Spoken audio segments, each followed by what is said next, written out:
बाटे पिछुआरा अमरुदिया के पेड़ावा दुआरा पखात होके गइया बछेड़ावा बाटे पिछुआरा अमरुदिया के पेड़ावा दुआरा पखात होके गइया बछेड़ावा थोड़े दूर आगे होके पिपहरा के छाँव रे थोड़े दूर आगे बाटे पिपहरा के छाँव रे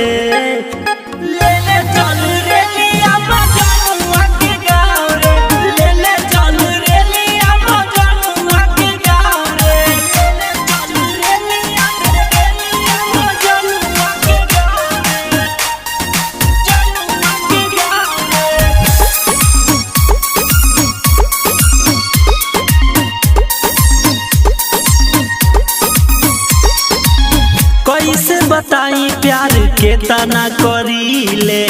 जान से ज्यादा हम उनका पमरीले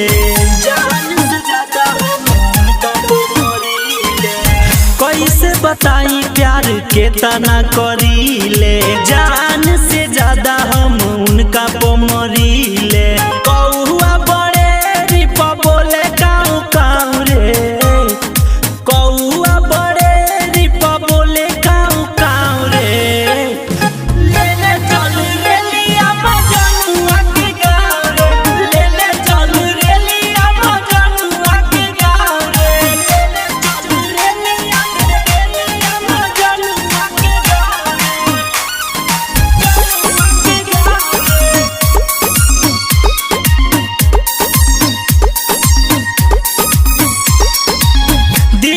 दिनेश जी के याद बड़ी आवे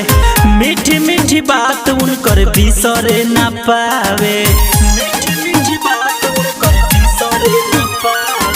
दिल कस दिनेश जी के याद बड़ी आवे मीठी मीठी बात उनकर बिसरे ना पावे दिहला निशानी उनकर बाटे हमरा पाँव में